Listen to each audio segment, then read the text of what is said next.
Chemistry bye दीपक प्रजापति। आज हम लोग स्टार्ट करने वाले हैं SN2। क्या स्टार्ट करने वाले हैं? SN2। इसका नाम है न्यूक्लियोफिलिक सब्स्टिट्यूशन बाई मॉलिक्यूलर। क्या बोलते हैं? By molecular. क्या मतलब होगा वो कुछ पल में आप जानोगे। एग्जाम्पल देखो इसका, CH3Br OH माइनस CH3OH और Br माइनस बन गया। मतलब ये आपका R, ये लिविंग ग्रुप, ये न्यूक्लियोफाइल, ये क्या बन गया आपका प्रोडक्ट। तो SN2 में बेसिकली होता क्या है? SN2 में होता है बॉन्ड ब्रेकिंग और बॉन्ड फॉर्मेशन साइमल्टेनियसली होता है। क्या बोला? बॉन्ड ब्रेकिंग और बॉन्ड फॉर्मेशन क्या होता है? साइमल्टेनियसली एक साथ होगा, और वही तो TS होता है। अभी कुछ फंड में जानना होगा। हमने कंपाउंड ले लिया, हमने यहाँ पे कायरल कंपाउंड लिया है। क्या लिया है? कायरल कंपाउंड, ताकि कुछ टर्म समझा सकें। ठीक है, देखो ध्यान से, होगा क्या इसमें? ये बॉन्ड पोलर है, ये बॉन्ड क्या है? पोलर। इस पे है डेल प्लस, इस पे क्या है? Del minus. ठीक है, टेट्राडेल स्पीसीज है। अब न्यूक्लियोफाइल को अटैक करना है, दो पॉसिबिलिटी है। एक पॉसिबिलिटी ये है, इसे बोलते हैं फ्रंट अटैक, इसे बोलते हैं बैक अटैक। क्या बोलते हैं? फ्रंट अटैक और बैक अटैक। फ्रंट पे अटैक करना पॉसिबल नहीं है। क्यों नहीं है? ये देखो, इस पे है डेल माइनस, जो लिविंग ग्रुप है उस पे क्या है? डेल माइनस, और जो न्यूक्लियोफाइल है उस पे भी क्या है? माइनस। ठीक है, वो भी क्या है? इलेक्ट्रॉन रिच, ये भी क्या है? Electron rich. तो इनमें क्या होगा? इलेक्ट्रॉनिक रिपल्सन होगा, इसलिए इस पे फ्रंट अटैक नहीं हो सकता। फिर देखो, तो पॉसिबिलिटी क्या बची? Back attack. इसने अटैक किया, अब कहां अटैक कर रहा है? यार कार्बन पास बैकएंड ऑर्बिटल है नहीं। क्या लिखा? न्यूक्लियोफाइल डोनेट लोन पर electron in ABMO of carbon. Anti bonding क्या है यहाँ पे? खाली कौन सा है? एंटी बॉन्डिंग वाला खाली है। देखो ध्यान से, अब ये जा रहा है, इसे बोलते हैं BB। क्या बोलते हैं? BB, bond breaking. ये है BF, बॉन्ड फॉर्मेशन। और आपने सुना होगा, when BB and BF takes place simultaneously, that is called transition state। जब BB और BF एक साथ हो उसे क्या बोलते हैं? ट्रांजिशन स्टेट बोलते हैं। तो ये रहा ट्रांजिशन स्टेट। इसका कॉन्फ़िगरेशन क्या हो जाएगा? sp2। कॉन्फ़िगरेशन करना, सॉरी, इसका हाइब्रिडाइजेशन क्या हो जाएगा? sp2, प्लेनर हो जाएगी स्पीसीज। अब देखो ध्यान से, फाइनली क्या होगा? ये निकल जाएगा और ये ऐड हो जाएगा। तो ये ऐड हो गया और Cl माइनस निकल गया। ये अब थोड़ी सी बात करते हैं इसको स्टीरियो केमिस्ट्री में। किसमें बात करते हैं? स्टीरियो केमिस्ट्री में। अगर ये कंपाउंड डेक्स्ट्रो है, अगर ये कंपाउंड क्या है? डेक्स्ट्रो, मतलब क्लॉकवाइज रोटेट कर रहा है PPL को, तो ये लेवो हो जाएगा। ये क्या हो जाएगा? लेवो। अगर ये कंपाउंड लेवो है तो ये क्या हो जाएगा? डेक्स्ट्रो हो जाएगा। क्या हो जाएगा? डेक्स्ट्रो। मतलब इस कंपाउंड का क्या हो जाएगा? इन्वर्जन हो जाएगा। इस कंपाउंड का क्या हो जाएगा? इन्वर्जन। एक साइंटिस्ट है, उन्होंने अपना नाम यूज कर लिया, क्या बोल दिया? Walden inversion takes place. क्या होता है? Walden inversion. मतलब अगर आपका रिएक्टेंट डेक्स्ट्रो रोटेटरी है तो product must be levo rotatory. अगर आपका रिएक्टेंट लेवो रोटेटरी है तो product must be dextro rotatory. Clear है? कुछ फीचर्स जानते हैं SN2 के बारे में। तो SN2 क्या होता है? सिंगल स्टेप रिएक्शन होता है। क्या होता है? Single step reaction. तो रेट क्या होगा? वो डिपेंड करेगा RH पे और न्यूक्लियोफाइल पे। इसका पावर 1 है, इसका पावर 1 है, तो क्या हो जाएगा? सेकंड ऑर्डर रिएक्शन हो जाएगी। क्या हो जाएगी? Second order reaction. मॉलिक्यूल कितनी है? 2, क्योंकि एलिमेंट्री रिएक्शन थी। ठीक है, तो एलिमेंट्री रिएक्शन में क्या होता है? जो ऑर्डर होता है वही क्या होती है? मॉलिक्यूलरिटी होती है। एनर्जी लेवल डायग्राम देखें। क्या देखें? Energy level diagram. उससे पहले जान लें कि generally SN2 reaction is exothermic, not always. मैंने बोला कि हमेशा SN2 क्या होगा? एक्सोथर्मिक। जनरली क्या होगा? एक्सोथर्मिक, क्योंकि product is more stable then reactant. ठीक है, यूजुअली। तो हमने क्या बनाया? देखो एनर्जी लेवल डायग्राम। यहाँ पे पोटेंशियल एनर्जी, यहाँ पे क्या है? Reaction coordinate. RLG न्यूक्लियोफाइल, ये बन गया TS, और ये क्या हो गया? RNA और लिविंग। ये है आपका थ्रेशोल्ड एनर्जी। ये क्या है आपका? Threshold energy. ये क्या है आपका? Free energy change for reaction. और ये है आपका एक्टिवेशन एनर्जी। यहां से लेके यहां तक क्या है? Activation energy. क्लियर? ये पॉइंट इंपॉर्टेंट है। इसमें SN2 में क्या होता है? Walden inversion occurs. क्या होता है? वॉल्डेन इन्वर्जन होता है। देखो ध्यान से, ये यहां अटैक करेगा, Cl बाहर, तो ये कहां पे था? राइट में। ये कहां पे आ जाएगा? लेफ्ट में आ जाएगा। इसका जो कॉन्फ़िगरेशन है वो क्या है? S, इसका क्या हो जाएगा? R। तो अब यहाँ पे गलतफहमी, S का R क्या ये हमेशा होगा? नहीं। कंडीशन क्या है, whenever nucleophile and leaving group both have same priority. Same priority मतलब सपोज इसकी प्रियोरिटी अगर 1 है तो जो न्यूक्लियोफाइल है उसकी भी 1 होनी चाहिए, इसकी 2 है तो इसकी भी 2, इसकी 3 तो 3, ठीक है। इन्वर्जन ऑफ कॉन्फिगरेशन तभी होगा जब लिविंग ग्रुप और न्यूक्लियोफाइल का प्रियोरिटी क्या हो, सेम हो। क्लियर है। तो ये जो वर्डेड इन्वर्जन था इसका मतलब जो रियल मतलब वो क्या है कि डेक्स्ट्रो से लेवो होगा, लेवो से डेक्स्ट्रो होगा। क्लियर है। आगे बढ़ते हैं, नेक्स्ट टॉपिक पढ़ने वाले हैं factors affecting rate of SN2। SN2 जब आप करा रहे हो तो किस किस फैक्टर पे डिपेंड करेगा। सबसे पहला है इफेक्ट ऑफ एल्काइल ग्रुप। क्या है, इफेक्ट ऑफ एल्काइल ग्रुप। आइए समझते हैं। सपोज आपके पास एक न्यूक्लियोफाइल है, एक क्या है, न्यूक्लियोफाइल, ठीक है। उसको इस कार्बन पर अटैक करना है, इस पे अटैक करना है, इस पे अटैक करना है और इस पे आकर अटैक करना है। बातें समझ, ध्यान देखें, यहां पे 3 H है, this is called methyl halide. ये हो जाएगा क्या 1 डिग्री, ये क्या हो जाएगा 2 डिग्री और ये क्या हो जाएगा 3 degree. Of course R is more bulkier than H, दिख रहा है आपको, R is more bulkier than H। तो यहां पे इसको अटैक करने में क्या होगा, बहुत ही दिक्कत होगी। क्यों, क्योंकि यहां पे फील क्या करेगा, स्टेरिक हिंड्रेंस फील करेगा। क्या फील करेगा, स्टेरिक हिंड्रेंस।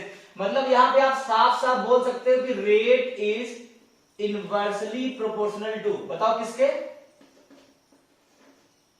स्टेरिक हिंड्रेंस के। जितना ज्यादा स्टेरिक हिंड्रेंस होगा उतना ही कम क्या होगा, रेट ऑफ SN2। देखो ध्यान से, CH3H का रेट ज्यादा, फिर 1 डिग्री का, फिर 2 डिग्री का, फिर 3 डिग्री का। इवन 3 डिग्री में SN2 नहीं होता है, 3 डिग्री में SN2 नहीं होता है। कहां कहां होता है, CH3X में होता है, 1 डिग्री में होता है और 2 डिग्री में होता है। क्लियर है। इफेक्ट ऑफ लिविंग ग्रुप, ये तो बहुत सिंपल है। लिविंग ग्रुप अगर अच्छा है तो जल्दी भागेगा, रेट ज्यादा हो जाएगा। तो rate of SN2 is directly proportional to leaving group tendency. पता होगा I- is better leaving group than Br, Cl and F, ठीक है, रेट बढ़ेगा।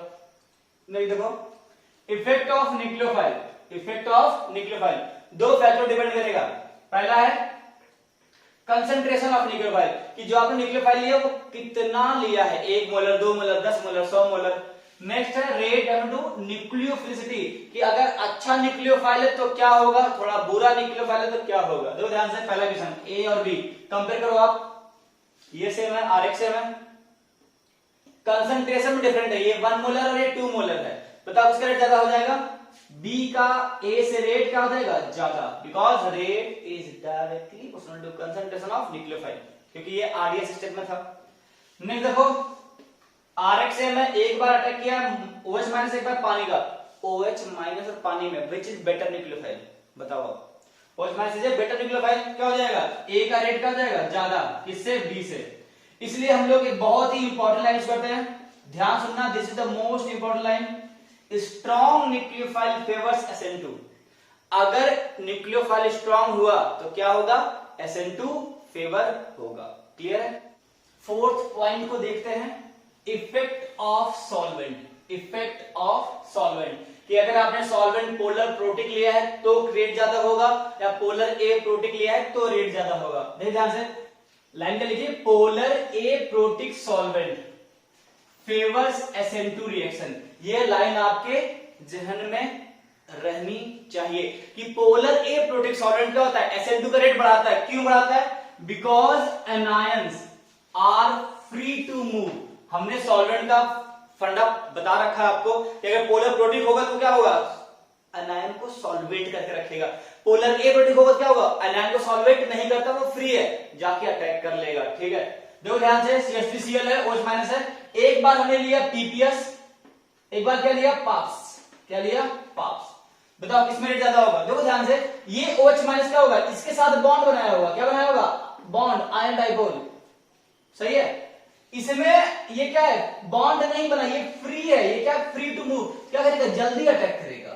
क्या हो जाएगा, बी का रेट क्या हो जाएगा ज्यादा ए से, तो पोलर ए प्रोटीन में क्या होगा, रेट ज्यादा होगा।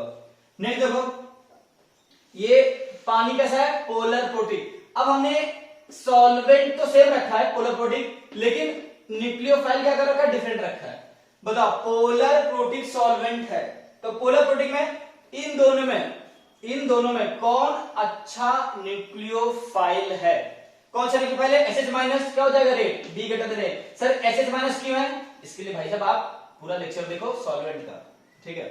इसमें देखो ये पोलर ए प्रोटीन है, कौन सा न्यूक्लियोफाइल है? OH माइनस क्या हो जाएगा? A greater than B. बातें समझ नहीं? देखो पांचवा rate directly proportional to stability of TS. जितना ज्यादा स्टेबिलिटी होगा टीएस का क्या होगा? Rate of SN2। देखो ये हमने बनाया है टीएस ऑफ SN2। क्या बनाया है? TS of SN2। ये जो ग्रुप लगा होता है यहाँ पे R, मतलब यहाँ पे C पे 3 ग्रुप होगा ना, अगर इसमें कोई EWG लगा हो, क्यों? देखो ध्यान से, टीएस में आपको कौन सा चार्ज दिख रहा है? मेनली टीएस में आपको चार्ज कौन सा दिख रहा है? सिर्फ माइनस। यहां भी माइनस है, यहां भी माइनस है। तो अगर इस माइनस, बोला है हमने, हमेशा बोलता हूं, चार्ज दुख है बाबू, चार्ज क्या है? दुख। अगर EWG ग्रुप लगा दो तो वो चार्ज को मिनिमाइज कर देगा। तो क्या करेगा? स्टेबिलिटी ऑफ टीएस को बढ़ा देगा। EDG लगा दो, EDG मतलब इलेक्ट्रॉन डोनेटिंग ग्रुप, क्या करेगा? घटाएगा। तो hence electron withdrawing group increases the rate of SN2। कौन से EWG ग्रुप आपको देखने को मिलेंगे? देखिए ध्यान से, पहला presence of heteroatom, presence of heteroatom on alpha carbon in halide, जो भी आप ले रहे हो aryl halide, increases reactivity of substrate for SN2। मतलब अगर अल्फा कार्बन पे कोई हेटेरोएटम आ गया कार्बन से अलग, ठीक है, तो वो क्या करेगा? रेट बढ़ाएगा। कैसे बढ़ाएगा? देखो ध्यान से, ये हो गया X, ठीक है, ये हो गया X आपका, ये हो गया अल्फा कार्बन, ये हो गया अल्फा कार्बन। X से लगा हुआ कार्बन क्या हो जाएगा? Alpha carbon. देखो यहां पे लगा CH3, यहां क्या लगा? OCH3। डिफरेंस देखो, यहां पे OCH3, यहां पे CH3, ठीक है। अब इस कार्बन पे ये क्या लगाएगा? प्लस आई। इस कार्बन क्या लगाएगा? प्लस आई। ये क्या लगाएगा? ये लगाएगा माइनस आई। क्या लगाएगा? माइनस आई। तो हमने क्या बोला? जब ये माइनस आई लगाएगा तो इस कार्बन पे चार्ज क्या आएगा? Del plus. क्या आएगा? Del plus. अब देखो ध्यान से, जब न्यूक्लियोफाइल अटैक करने वाला होगा इस पे, ध्यान सुना, जब न्यूक्लियोफाइल अटैक करने वाला है, एक केस इस पे अटैक करेगा, एक केस इस पे अटैक करेगा।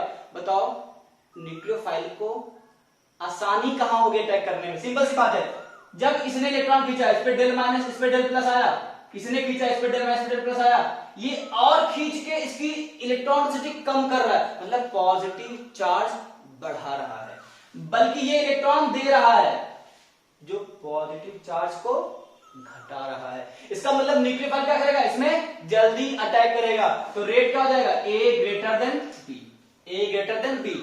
डाउट जो आपको सबको आने वाला है, सर OCH3 ग्रुप तो प्लस M भी लगाता है, माइनस आई भी लगाता है, और मेसोमेरिक डोमिनेंस और इंडक्टिव, तो आपने प्लस M क्यों नहीं लिया? तो बाबू प्लस M तब देखोगे जब क्या होगा? वो अपना लोन पेयर किसी वैकेंट ऑर्बिटल दे पाएगा। क्या यहाँ पे वैकेंट ऑर्बिटल है?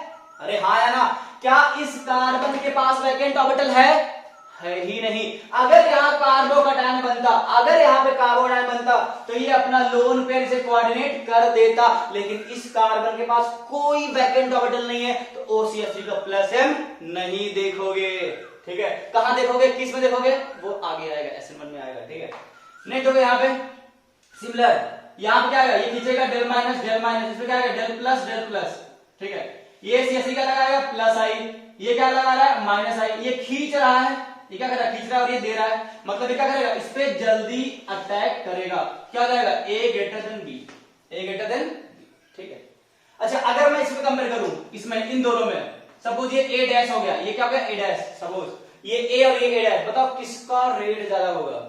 मतलब OCH3 में और इसमें किसका माइनस आई ज्यादा है? कॉमन सेंस कि ये बॉन्ड क्या है? ज्यादा पोलर है, यहाँ पे आएगा O माइनस, यहाँ पे प्लस, ये तो न्यूट्रल है, ये क्या है? पॉजिटिव चार्ज ज्यादा खींचेगा। तो अब हमने क्या किया? सबको कंबाइन करके एक सीरीज बना दी है। जितना भी फैक्टर हमने पढ़ा सबको क्या बना दिया? एक सीरीज बना दिया है। सबसे ज्यादा ये अल्फा पे क्या होगा? Carbonyl group. अल्फा पे क्या है? Carbonyl group. दूसरा अल्फा पे क्या हो? हेटेरोएटम। फिर बेंजाइल हैलाइड, क्या नाम है इसका? इसका नाम है बेंजाइल हैलाइड। फिर क्या है? इसका नाम है एलाइल हैलाइड, ठीक है। और फिर CH3X 1 डिग्री, 2 डिग्री और 3 डिग्री। 3 डिग्री में तो SN2 बाबू होगा ही नहीं। देखिए इस लेक्चर के लास्ट में एक बहुत ही इंपॉर्टेंट नोट्स देने वाला हूं मैं, जिससे आपका ढेर सारा प्रश्न बन जाएगा। वो नोट ये है कि vinyl halide and aryl halide, क्या बोला, vinyl halide and aryl halide do not undergo SN2 reaction, मतलब विनाइल और एरिल हैलाइड SN2 रिएक्शन नहीं देते हैं। देखो ध्यान से कैसे, this is vinyl halide and this is aryl halide, इसे हम लोग बोलते हैं हेलोरीन। देखो ध्यान से, क्या ये रेजोनेंस में है, इसका लोन पेयर क्या है, रेजोनेंस में है। रेजोनेंस में होने से यहां पे क्या आएगा, पार्शियल डबल बॉन्ड कैरेक्टर। इसका भी लोन पेयर क्या बाबू, रेजोनेंस में है, इसके बाद क्या हो जाएगा, पार्शियल डबल बॉन्ड कैरेक्टर। इससे पहले जितने भी एग्जांपल थे सब में सिंगल बॉन्ड कैरेक्टर था, सब में क्या था, सिंगल बॉन्ड कैरेक्टर। अभी क्या आ रहा है, पार्शियल डबल बॉन्ड कैरेक्टर। तो एक सिंगल है और एक पार्शियल डबल है, तो किसको तोड़ना मुश्किल है, ऑफ कोर्स इसको तोड़ना क्या होगा, मुश्किल होगा। क्या बोला, due to partial double bond character, due to partial double bond character इसमें SN2 नहीं होता। एक और रीजन, ये इलेक्ट्रॉन रिच है, ये क्या है, इलेक्ट्रॉन रिच। न्यूक्लियोफाइल क्या होता है, इलेक्ट्रॉन रिच होता है, ठीक है। अगर न्यूक्लियोफाइल इलेक्ट्रॉन रिच है, जब ये न्यूक्लियोफाइल इस कार्बन पे अटैक करने आएगा, तो ये जो कार्बन ये खुद इलेक्ट्रॉन रिच है, होता है ना एल्किल न्यूक्लियोफाइल। जब ये न्यूक्लियोफाइल इस कार्बन पर अटैक करेगा, ये बेंजीन भी क्या है, इलेक्ट्रॉन रिच। तो क्या बोला, repulsion between nucleophile and electron cloud, किसका इलेक्ट्रॉन क्लाउड, इस डबल बॉन्ड का या फिर बेंजीन का, of vinylic and aryl halide. तो दो रीजन आगे बाबू, कितने आगे, दो। पहला कि पार्शियल डबल बॉन्ड कैरेक्टर हो जाता है, दूसरा क्या है, इनके इलेक्ट्रॉन क्लाउड में क्या होगा, रिपल्सन होगा। किसके इलेक्ट्रॉन क्लाउड में, न्यूक्लियोफाइल और विनाइल और एरिल के इलेक्ट्रॉन क्लाउड में। क्लियर है। तो अभी आज हमने सिर्फ बेसिक थ्योरी ही पढ़ी है, नेक्स्ट लेक्चर हम लोग पढ़ने वाले हैं इसके ढेर सारे क्वेश्चंस, रेट पे और जितने भी फैक्टर है सब पे हम लोग क्वेश्चन करने वाले हैं। क्लियर है, लाइक शेयर सब्सक्राइब, तब तक के लिए एंजॉय करें।